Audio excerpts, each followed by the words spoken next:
It takes a lot of effort to build up muscles like a superhero, so much so that some actors don't even bother. These Hollywood hotshots decided that they didn't need to be swole to play the role.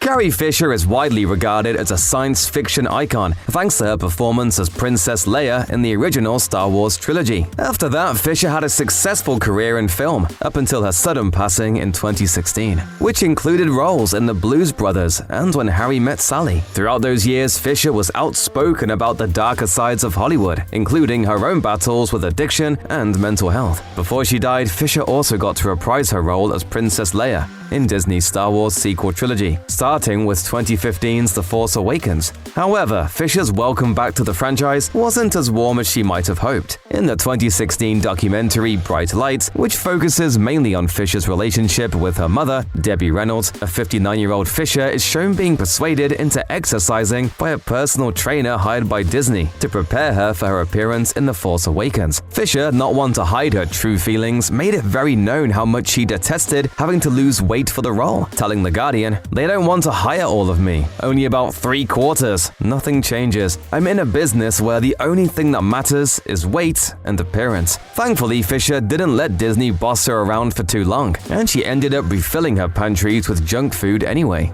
There's no way I'm doing. No, that's the one thing. That is my Waterloo. The role of the Dark Knight is no cakewalk for any actor, so it makes sense that Robert Pattinson was a little intimidated by the preparation process for Matt Reeves' 2022 film The Batman.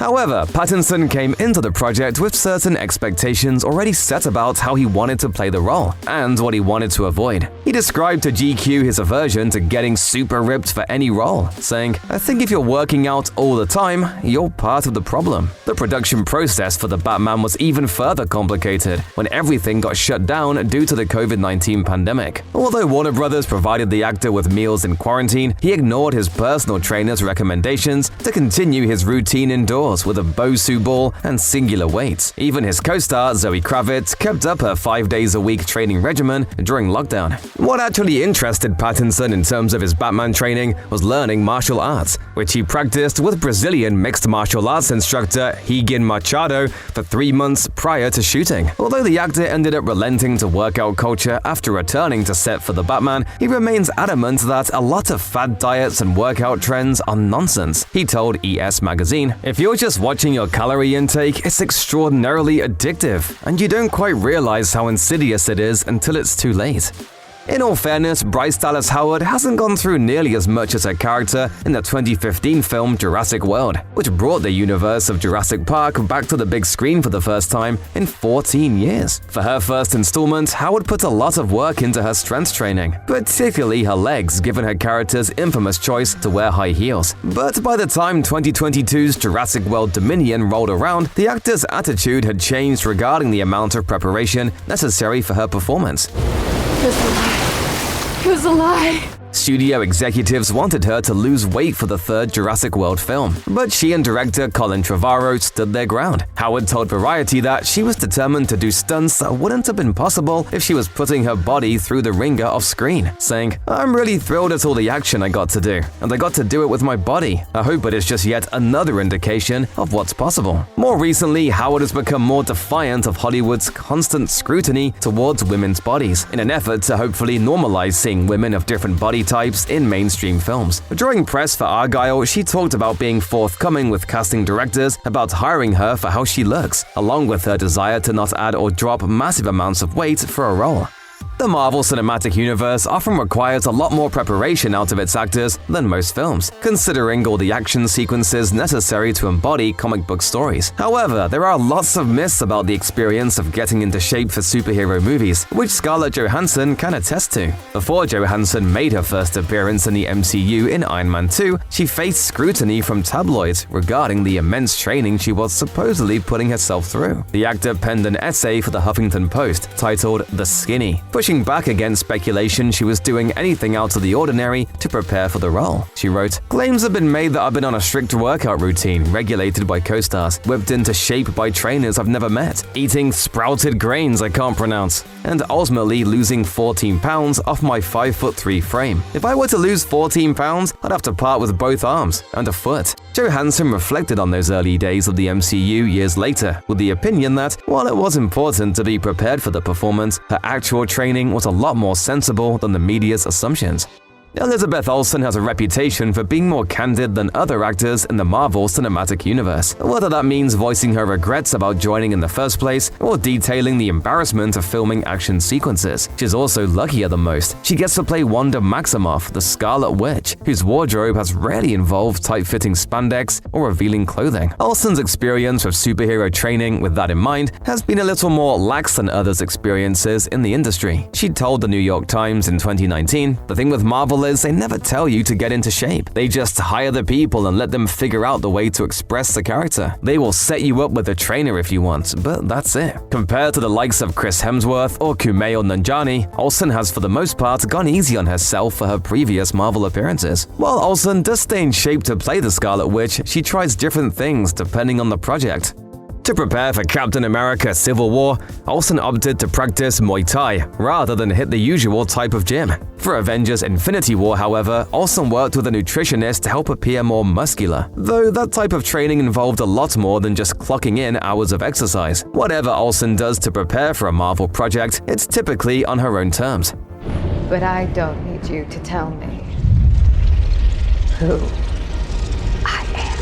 Kate Winslet has been incredibly outspoken about the pressures Hollywood places on women to remain perfectly thin and fit. The British actor has probably received more scrutiny than most for her stances, considering her career was never the same after her Titanic nude scene. However, it was for her role in 2008's The Reader where Winslet drew a line in the sand regarding her own appearance on screen. In The Reader, Winslet plays a German woman who engages in an illicit affair with a teenager, only for their paths to cross again when she is put on trial for her crimes as a concentration camp guard in the aftermath of World War II. The actor was insistent on showcasing her natural body for the film's numerous nude scenes, telling the Daily Mail, "I've had 2 kids. I'm 33. I don't look in the mirror and go, 'Oh, I look fantastic.' Of course I don't. Nobody is perfect. I just don't believe in perfection, but I do believe in saying, 'This is who I am, and look at me not being perfect.' I'm proud of that." Although Winslet does stay active with Pilates DVDs, she turned down any kind of dieting or personal trainer regimens for The Reader. As it turns out, sticking to her guns paid off for Winslet, as The Reader won her the Academy Award for Best Actress, and she didn't even have to go to the gym to do it.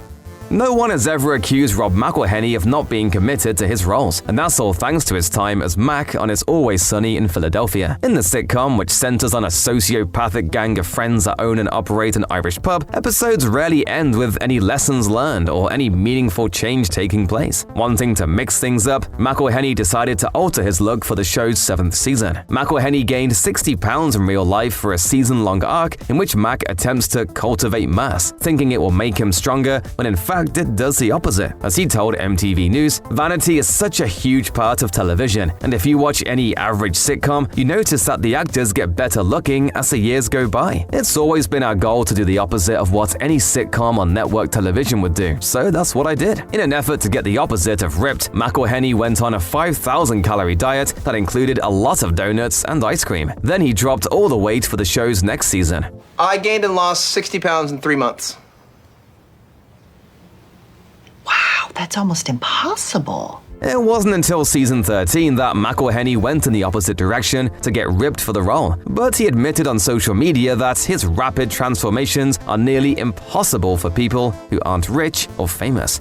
Well, first of all, through God, all things are possible, so jot that down.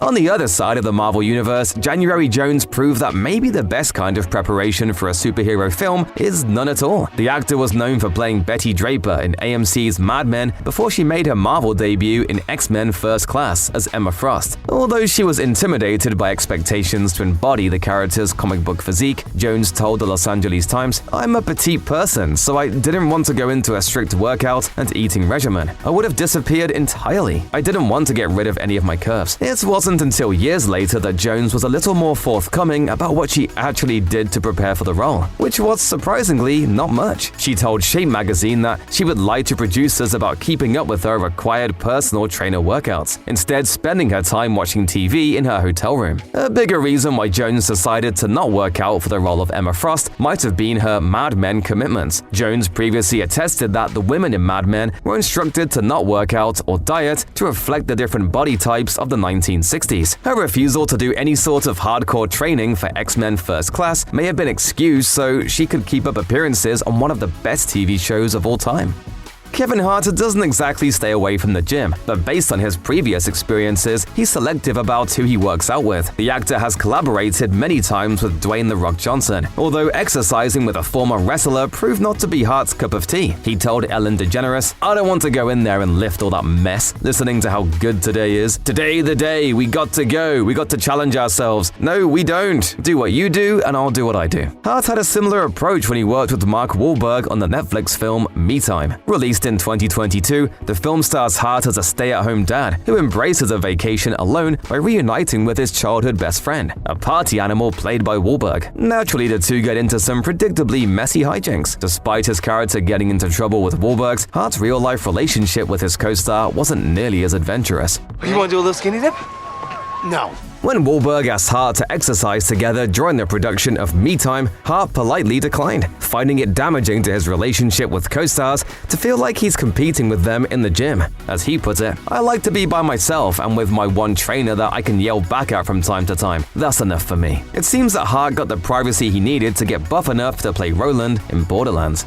For Kristen Stewart's 2024 film Love Lies Bleeding, it's understandable that she felt a lot of pressure to bulk up for the role. After all, she plays Lou, the manager of a gym whose relationship with a bodybuilder becomes intertwined with the world of organized crime. It's especially understandable considering that Stewart spends most of her screen time opposite Katie O'Brien, a former martial artist. But Stewart's lack of training was integral to the role. While O'Brien spent 10 weeks preparing her body for the big screen, the intention was for Stewart's character to appear significantly scrawnier. Although director Rose Glass was mistakenly told that Stewart was working out for the role, the actor told the Associated Press, "I started the movie with a very different physicality than I ended it with. Once I got to set, I just liked doing push-ups in my trailer." It's not entirely new for Stewart to forego training or weight loss before a film, as her character's swift pregnancy weight loss in the Twilight Saga Breaking Dawn Part 1 was all CGI. However, Stewart's performance and appearance in Love Lies Bleeding is all natural.